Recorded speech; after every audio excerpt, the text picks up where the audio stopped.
अस्सलाम वालेकुम स्टूडेंट्स। आज हमारा सेकेंड ईयर की केमिस्ट्री का सेकेंड लेक्चर है, लेक्चर नंबर 2 चैप्टर 8 का।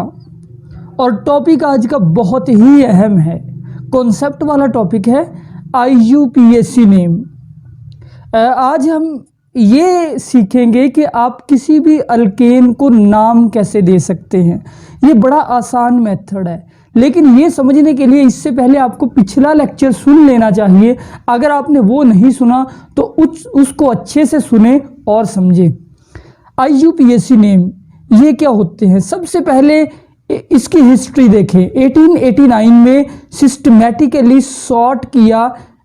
IUPAC एक तंजीम है, इसका पूरा मतलब होता है international union of pure and applied chemist. ये पूरा मतलब है IUPAC।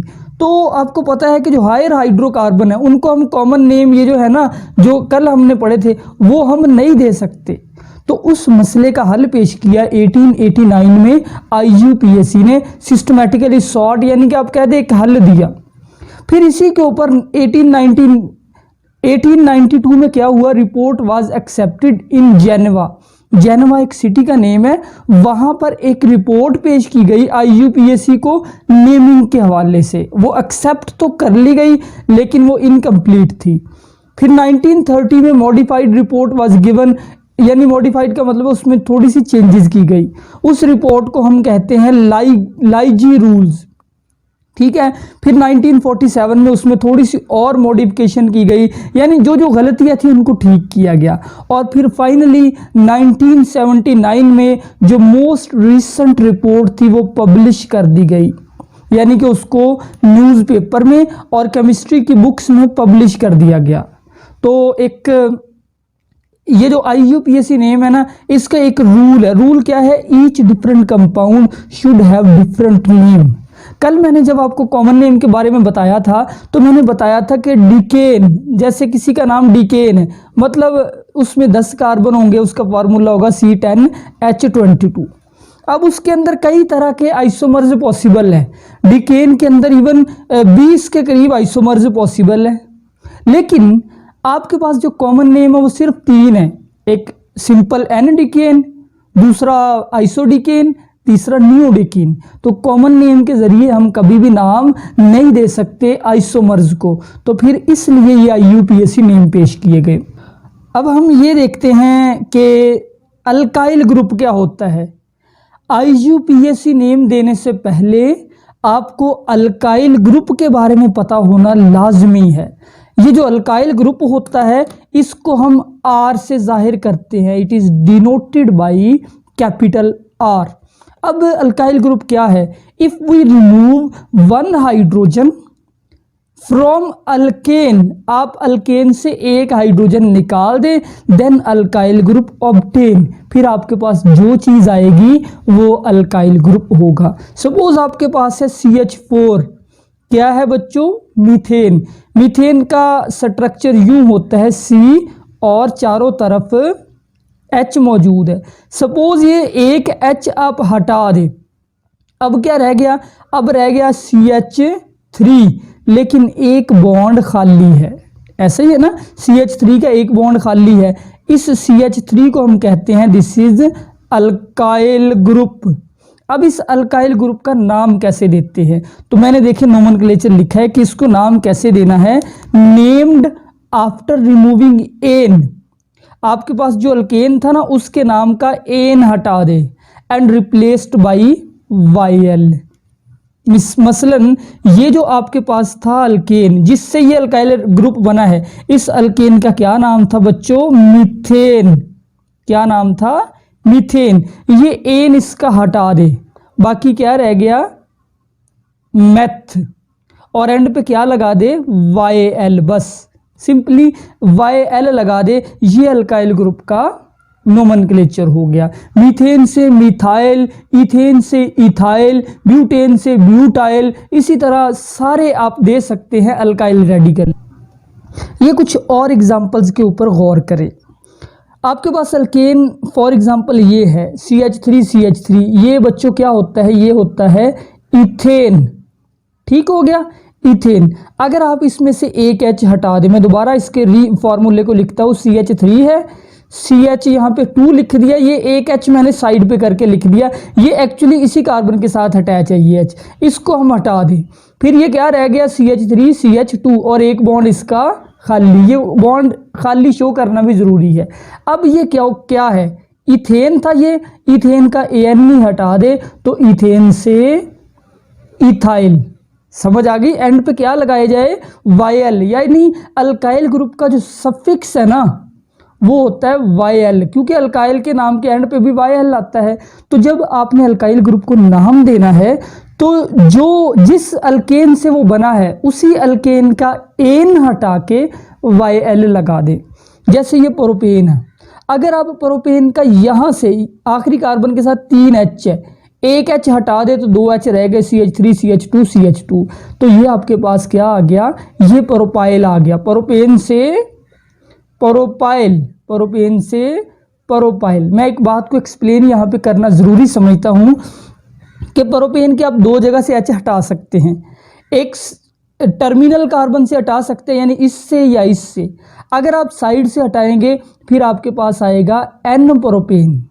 बात समझने की है, अगर आप साइड से हटाए फिर N प्रोपाइल है, जैसे ये जो आपके पास है ये N प्रोपाइल है।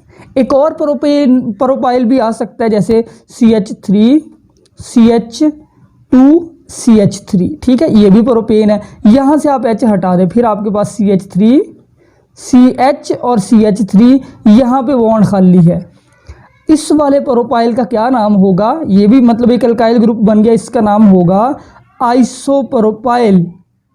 लेकिन आपके बुक के अंदर हमने जितने भी पढ़ने हैं वो नॉर्मल ही अल्काइल ग्रुप पढ़ने हैं, आइसो वगैरह हमने नहीं पढ़ने। इसी तरह ये ब्यूटेन है, CH3 CH2 CH2, ये ब्यूटेन हो गया, N ब्यूटेन है, ठीक है। कौन सा ब्यूटेन है, नॉर्मल। अगर आप इसके आखिरी कार्बन से एक H हटा दे तो इससे बन जाएगा N ब्यूटाइल। समझ आ गई। अब मैं आखिर पे दोबारा से बता दूं कि ये जो CH3 ग्रुप है सिंपली मिथाइल ग्रुप है। इसी तरह CH3 CH2 this is ethyl group, ये इथाइल है, इसको ET से जाहिर करते हैं, मिथाइल को MET से जाहिर करते हैं। और इसी तरह CH3 CH2 और एंड पे फिर CH2 this is propyl group और इसको PR से जाहिर करते हैं, PR, ठीक है। ये आपने 3 ही याद रखने हैं, बाकी जो ब्यूटाइल है वो कहीं पर भी इस्तेमाल नहीं होता हमारी इस बुक के अंदर। अब हमारा most important topic, nomenclature of alkane. ये इसलिए इम्पॉर्टेंट नहीं है कि ये लॉन्ग क्वेश्चन के तौर पे आपको आएगा, इसलिए इम्पॉर्टेंट है कि इससे आपको समझ आएगी, ये पूरे चैप्टर के अंदर इस्तेमाल होगा, बल्कि हर ऑर्गेनिक केमिस्ट्री के चैप्टर में नोमेनक्लेचर यूज होगा। अब नोमेनक्लेचर ये कौन सा है, ये IUPAC नोमेनक्लेचर है। 2 तरह के नोमेनक्लेचर होते हैं, एक कॉमन नेम वाला जो पीछे आप पढ़ के है, मीथेन इथेन प्रोपेन, उसके अंदर हम हायर हाइड्रोकार्बन को नेम नहीं दे सकते। ये IUPAC नोमेनक्लेचर है और इसके जरिए से हम हर किसी अल्केन को दे सकते हैं। तो इसके कुछ रूल्स हैं। फर्स्ट रूल ये आप देख सकते हैं, मैंने खुद लिखे हुए, ये select the longest continuous carbon chain. Suppose ये आपके पास एक हाइड्रोकार्बन है, इसको आपने नेम देना है, ठीक है। Hydrocarbon CH3 CH2 CH2 CH, क्योंकि यहाँ पे ब्रांच आ गई तो यहाँ पे सिर्फ CH रह गया, CH2 CH3। अब इसको आपने नेम देना है। पहले रूल के मुताबिक सबसे लंबी चेन को सिलेक्ट करें। अब कार्बन जो है मैंने बताया था हमेशा चेन के अंदर ही होते हैं, तो एक लंबी चेन सिर्फ यही है, ठीक है। एक चेन ये भी बन सकती है, यानी ये वाली, ठीक है, लेकिन ये लंबी नहीं है, इसमें सिर्फ 1 2 3 4 5 कार्बन है। और जो सीधी चेन है उसके अंदर 1 2 3 4 5 6, तो हमने इस चेन को सिलेक्ट कर लिया, this is our parent chain. Rule number 2 पे आ जाए। नाम देते वक्त ये आपने पेरेंट चेन सेलेक्ट कर ली, कितने कार्बन वाली है, 1 2 3 4 5 6 कार्बन वाली चेन है, और 6 कार्बन को हेक्सेन कहते हैं। बेसिकली आपका ये कंपाउंड एक हेक्सेन हो गया, ठीक है बच्चों। अब लेकिन इसके साथ एक ब्रांच भी है, तो रूल नंबर 2 के मुताबिक आपने नंबरिंग देनी है इन कार्बन को। लेकिन नंबरिंग किधर से देनी है, रूल नंबर 2 पढ़े, number the longest chain from that end which is nearer to substituent.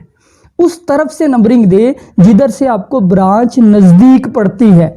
अब देखिए नंबरिंग इधर से भी दी जा सकती है 1 2 3 4, कितने कार्बन पे ब्रांच है 4 पे, लेकिन इधर से दे 1 2 3, नंबरिंग जिधर उधर से देनी है जिधर से करीब पड़े ब्रांच, तो इधर से करीब पड़ती है 1 2 3 4 5 6।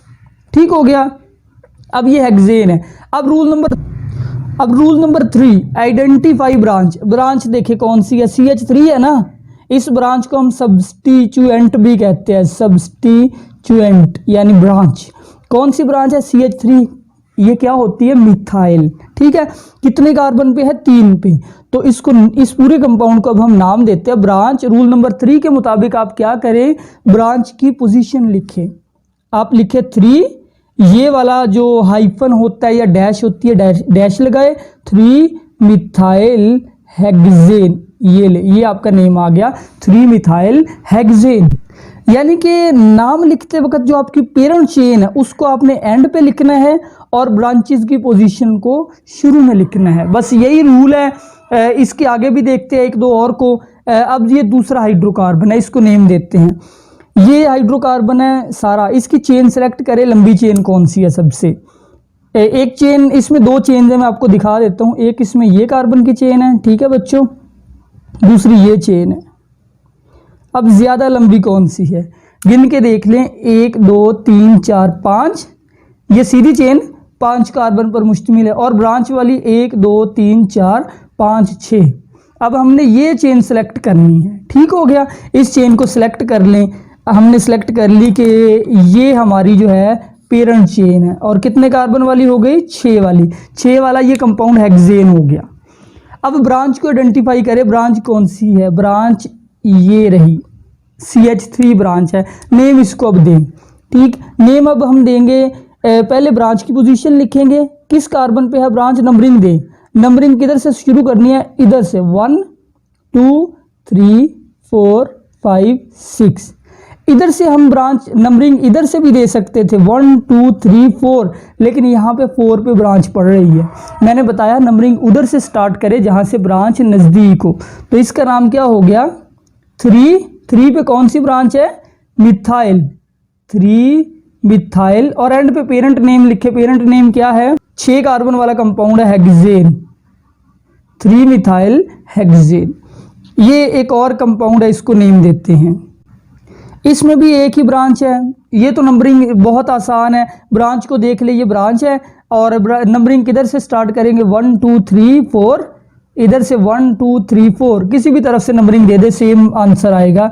1 2 3 4 5 6 7, 7 वाला हेक्सेन होता है, तो हम लिखेंगे 4 methyl hexane, 4 methyl hexane. Dash लाजमी लगानी है, जहां पे आपने नंबर यूज किया नंबर के बाद डैश लगानी है, यानी कि नंबर को नेम से जुदा करने के लिए डैश लगाते हैं। अब हम अगले रूल की तरफ बढ़ते हैं। वो रूल ये है कि अगर ब्रांचेस एक से ज़्यादा हों तब क्या करना है, ये मैंने उसके लिए एक एग्जांपल लिखी है। रूल पढ़े, if more than 1 different branches are present, each is represented by number and name. हर एक को आपने अलग अलग जाहिर करना है। राइट देयर नेम अल्फाबेटिकली, उनके नाम अल्फाबेटिकली लिखने हैं। तो इस कंपाउंड में लंबी चेन सबसे कौन सी है, वैसे तो एक ये चेन है, ये भी बराबर ही है, और ये सीधी चेन भी बराबर ही है, तो हम सीधी चेन को सिलेक्ट कर लेते हैं, स्ट्रेट चेन को। अब नंबरिंग किधर से देंगे, 1 2 3 4, ब्रांच कहाँ पे है, 4 पे, लेकिन इधर से ब्रांच 1 2 3 पे ब्रांच है, तो नंबरिंग स्टार्ट करें इधर से 1 2 3 4 5 6 7 8, 8 कार्बन वाला कंपाउंड है, यानी ये ऑक्टेन है। दोनों ब्रांचेस को आइडेंटिफाई करें। ये वाली ब्रांच जो है ये मिथाइल है, और ये CH3 CH2 क्या है, ये इथाइल है। इसको M कह ले, इसको E कह ले। अगर डिफरेंट ब्रांचेस हो उनको अल्फाबेटिकली लिखते हैं। अल्फाबेटिकली मतलब इंग्लिश की तरतीब से, ABCD वगैरह की तरतीब से, ठीक है। अब E पहले आता है या M, ई पहले आता है, तो इथाइल को पहले लिखना है। ये रूल अच्छे से समझ लें कि अल्फाबेटिकली ब्रांचेज, अगर डिफरेंट ब्रांचेज हो they must be written alphabetically. तो 3 इथाइल, 3 के बाद आपने क्या लगाया, डैश, 3 इथाइल, यहाँ पे कॉमा लगाएं। अब दूसरा लिखिए 5 मिथाइल, फिर डैश लगाई, 5 मिथाइल, ब्रांचेज लिख दी। अब एंड पे लिखे parent name octane, 5 methyl octane, ये आपका नेम हो गया इस हाइड्रोकार्बन का। और rule number 6, when 2 different substituent are present on same carbon their number should be used twice with each। अगर 2 ब्रांचेज हो एक ही कार्बन पे तो उनका नंबर 2 बार ही लिखना पड़ेगा। जैसे ये हमारे पास एक हाइड्रोकार्बन है, हम इस स्ट्रेट चेन को सीधा सिलेक्ट कर लेते हैं, इसको नंबरिंग देंगे इधर से क्योंकि इधर से नज़दीक है कार्बन, 1 2 3 4 5 6 कार्बन वाला ये कंपाउंड है। ब्रांचेज इसके साथ 2 है, कौन कौन सी है, ये ब्रांच है और ये सब्स्टिट्यूएंट है, ये वाला मिथाइल है, ये वाला इथाइल है। तो इथाइल बाद पहले लिखेंगे, मिथाइल बाद में। अब दोनों के दोनों 3rd कार्बन पे है। रूल यही है कि अगर सेम कार्बन पे हो आपने नंबर भी 2 बार ही रिपीट करना है, यानी हम लिखेंगे 3 इथाइल, ठीक हो गया। अब फिर दूसरा 3 डैश मिथाइल, अब ब्रांचेज हमने दोनों जाहिर कर दी, 3 इथाइल 3 मिथाइल, एंड पे पेरेंट नेम है हेक्सेन, ये इस कंपाउंड का नेम हो गया। रूल नंबर 7 है इफ 2 और more same substituent are attach with parent chain then use the prefix di, tri and tetra. इसको भी मैं एक्सप्लेन करता हूं। जैसे ये हमारे पास एक एग्जांपल है, इसमें आपने पेरेंट चेन सेलेक्ट कर ली, कौन सी पेरेंट चेन सेलेक्ट की आपने, हमने पेरेंट चेन ये सेलेक्ट कर ली क्योंकि ये ही सबसे लंबी है तकरीबन, ठीक है। अब इसके साथ ब्रांचेज कौन सी है, ब्रांचेज को आइडेंटिफाई कर लेते हैं। ब्रांचेज इसके साथ एक ब्रांच ये हो गई, ये हो गई, ये हो गई और ये चारों के चारों कौन सी ब्रांचेज है, मिथाइल ही हैं। अब एक जैसी ब्रांचेज है और सब की सब मिथाइल है, तो आपने जितनी दफ़ा जो ब्रांच है उसका नंबर लिखना है। अब नंबरिंग कार्बन को दे, किधर से देंगे, इधर से 1 2, इधर से 1 2 3, इधर से आसान करीब है तो 1 2 3 4 5 6 7। अब पहले ब्रांचेस की पोजीशन लिखें। अब ब्रांचेस जो है वो काफ़ी सारी है लेकिन है सेम ही, तरतीब के साथ नंबर लिखे 2, फिर क्या लगाएं, कॉमा लगा के, फिर 4 क्योंकि 4 के ऊपर भी मिथाइल है, फिर 5 के ऊपर 2 है तो 5 का नंबर भी आपको 2 बार लिखना पड़ेगा, 2 4 5 5। अब क्या लिखेंगे, टेट्रामिथाइल, क्या लिखेंगे, टेट्रामिथाइल। क्यों टेट्रा लिखा, क्योंकि 4 दफ़ा मिथाइल है और हर कार्बन जिसके साथ है उस नंबर को लाजमी मेंशन करे। 2 4 5 5 यानी 2 4 5 5 टेट्रामिथाइल, और ये 7 कार्बन वाली पेरेंट चेन है हेप्टेन, ये नेम हो गया। इसी रूल से एक और एग्जांपल मैंने ली है, उसके अंदर ये कंपाउंड देखें, इसमें 1 2 3 4 5 6 7 कार्बन की चेन है और नंबरिंग आप इधर से शुरू करेंगे क्योंकि इधर से नज़दीक है। तो 1, अब बेशक नंबरिंग ना लिखे, वैसे ही आपको पता चल गया 2 3 4 5 6 7। अब जो ब्रांचेज है वो 3rd कार्बन पे 2 है तो 3rd का नंबर भी आप 2 बार लिखेंगे, 3rd, फिर 4, फिर 4। नंबर्स को सेपरेट करते वक्त कॉमे लगाए और फिर डैश लगाएं, क्या लिखे, टेट्रा, और कौन सी ब्रांचेज है सारी, मिथाइल, टेट्रामिथाइल हेप्टेन, ये नेम हो गया इस कंपाउंड का। रूल नंबर 8 है if 2 chains have equal length. आपको किसी कंपाउंड में 2 चेन्स नजर आ रही है, दोनों की लेंथ बराबर है, same molecule then select the chain which have more substituent as parent chain. अगर आपके पास जैसे ये एक कंपाउंड है, आप इसमें आपको एक से ज़्यादा चेन्स नज़र आ रही है जिनकी लेंथ बराबर है। मिसाल मैं देता हूँ, जैसे ये एक हाइड्रोकार्बन है, इसके अंदर एक ये चेन है 1 2 3 4 5 6 7। ये जो सीधी चेन है इसमें कितने कम कार्बन हो गए, 7। ठीक है, दूसरी जो चेन बन सकती है वो ये है 1 2 3 4 5 6 7, ये इसमें भी 7 ही है। अब दोनों में से किस चेन को आप पेरेंट चेन के तौर पे लेंगे? तो रूल उसका ये है कि जिसके साथ ज़्यादा ब्रांचेज हो। अगर हम स्ट्रेट चेन को पेरेंट चेन फर्ज कर लें, इसके साथ ब्रांचेज देखें, एक ब्रांच, ये सारी, ये प्रोपाइल, ये दूसरी ब्रांच, तीसरी ब्रांच, चौथी ब्रांच। अगर हम इसको सेलेक्ट कर लेते हैं, ये जो साइड चेन है, तो इसके साथ कितनी ब्रांचेज है? इसके साथ एक ब्रांच जो है वो ये है मिथाइल, और ये पूरी ब्रांच ही हो जाएगी, ये पूरी ब्रांच हो जाएगी। तो यानी अगर हम साइड चेन को सेलेक्ट करें, इसके साथ सिर्फ 2 ब्रांचेज है, अगर सीधी को सेलेक्ट करें तो 4 है। फिर आपने किसको सेलेक्ट करना है? सीधी चेन को जिसके साथ ज़्यादा ब्रांचेज हो। अब सीधी चेन को सेलेक्ट करें, नंबरिंग दे उसको, जिधर से कार्बन जिधर से ब्रांच नज़दीक है इधर से देंगे 1 2 3 4 5 6 7। अब ब्रांचेज के नाम लिखे, पोजीशन भी लिखे, नाम भी। ये वाली जो है ये प्रोपाइल है, ये मिथाइल है, ये भी मिथाइल है, ये भी मिथाइल। अब M पहले आता है, P बाद में आता है, तो मिथाइल वाले पहले लिखें। 2 पे मिथाइल है, 3 पे भी मिथाइल है और 5 पे भी। 2 3 5 ट्राई मिथाइल, ये गलती नहीं करनी, यहाँ पे ट्राई लाजमी लिखना है। जितनी दफ़ा सेम सब्स्टिट्यूएंट हो उस नंबर के साथ डाई ट्राई ज़रूर लिखे, ट्राई मिथाइल। और फिर आगे क्या लिखेंगे?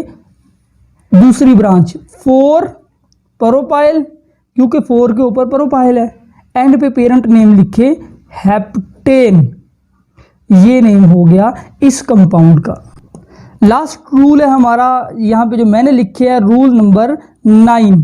रूल नंबर 9 ये है कि जैसे ये आपके पास एक चेन आ गई, ये हाइड्रोकार्बन है, इसके अंदर आप चेन सेलेक्ट करते हैं 1 2, इधर से भी सेकंड पे ब्रांच है। अगर इधर से नंबरिंग दे 1 2, इधर से भी सेकंड पे ब्रांच है, तो आप कौन सी किधर से नंबरिंग स्टार्ट करेंगे? रूल पढ़ें, when first branches have equal distance from both and, दोनों एंड से आपकी फर्स्ट ब्रांच जो है वो सेकंड पे है। फिर आपने क्या करना है? See the second substituent which give lower number. फिर सेकंड सब्स्टिट्यूएंट को देखें वो किधर से नज़दीक है। जैसे ये भी सेकंड पे है, ये भी सेकंड पे है, इनको भूल जाए, समझे है ही नहीं। अगली ब्रांच देखें किधर से नज़दीक है, वो इधर से नज़दीक है, तो नंबरिंग इधर से स्टार्ट करें 1 2 3 4 5 6। अब ब्रांचेज के नेम लिखिए और उनके नंबर लिखें। 2 पे मिथाइल है, 3 पे भी मिथाइल है, 5 2 3 5 ट्राई मिथाइल और हेक्सेन, 7 कार्बन वाली हेक्सेन, पेरेंट नेम हेक्सेन। तो आज का लेक्चर कंप्लीट हुआ। मैं आपको कल भी इसी टॉपिक के ऊपर एक और लेक्चर दूंगा जिसके अंदर हम एग्जांपल्स लेंगे, नेम कैसे लिखते हैं अल्केन का, दोबारा मज़ीद पढ़ेंगे ताकि और ज़्यादा प्रैक्टिस हो जाए। अल्लाह हाफिज़।